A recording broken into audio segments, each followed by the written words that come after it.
can see my setup and my Sonys. So it's coming into Christmas, guys, and I know I've been doing a whole bunch of lens reviews on some really expensive glass. So today I'm going to go through a whole bunch of really cheap options for Sony full frame cameras and some really underrated lenses. So I am going to do an individual review on each one of these lenses, just a real quick 5-minute review. I have used all of these lenses extensively in the past, so this is based off real use. Some of them I've used at weddings, some of them just sort of mucked around with. So first off, I'm just going to jump into two of my favorites and a good wedding combo if you're looking for a budget combo to get into weddings. So first one is the 28mm f2 lens. I own this one for quite a while. I have shot some weddings with it. I've done a bit of vlogging with it, some cinema work. It's a really nice lens and it's super underrated. The 28mm focal length is really handy, and being f2, it's really good in low light, so it'd be awesome for like street photography, wide angle portraits, even landscape, astrophotography. It has a whole bunch of varied uses, this lens. So really good option, and I really highly recommend picking up this lens if you've just bought your first Sony camera and maybe you're looking for a cheap all-rounder lens. Now the next one in this combo is going to be the Sony 85mm 1.8. Maybe you can't afford the G Master or the Batiste lens.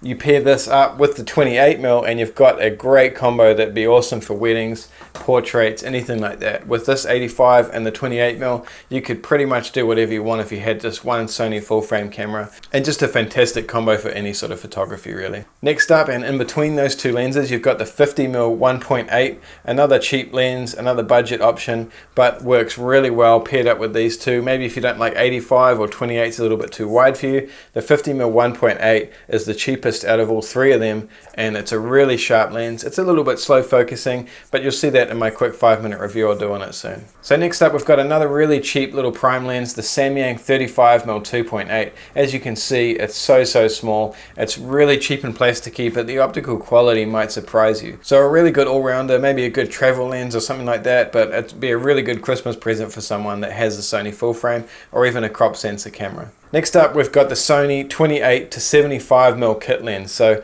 really cheap option, but it has optical stabilization. It has a good zoom range. It's a variable aperture, so 3.5 to 5.6.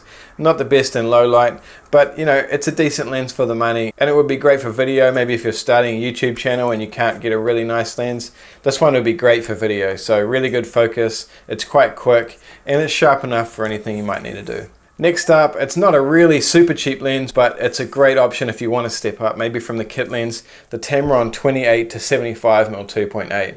So this is a really good competitor to the Sony G Master. Obviously not quite as good, but for the price range, dollar for dollar, this lens is worth every penny.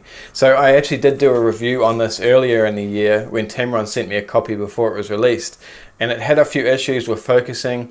Now that came down to a software update, so I never released it because I didn't see the point. I knew it was going to be a software update issue, and I didn't see the point in just doing a negative review on a lens before it was fixed. So it's been updated, it works really well now, and you'll see that in the 5-minute review also. So there you have it, guys. That's just a really quick look at a whole bunch of Sony lenses that you can get really cheap for the full frame system. Some people might not realize that when you buy a full frame camera, the biggest cost in upgrading is the lenses. So full frame lenses are generally a lot more expensive than crop sensor lenses. So here's a few options that you guys can go over and have a look. Now I'm going to complete all these videos, all these 5-minute lens reviews this week, so they'll all be uploaded before the weekend. So watch out for those. I hope they help you guys out. So I'll see you this afternoon with the first one.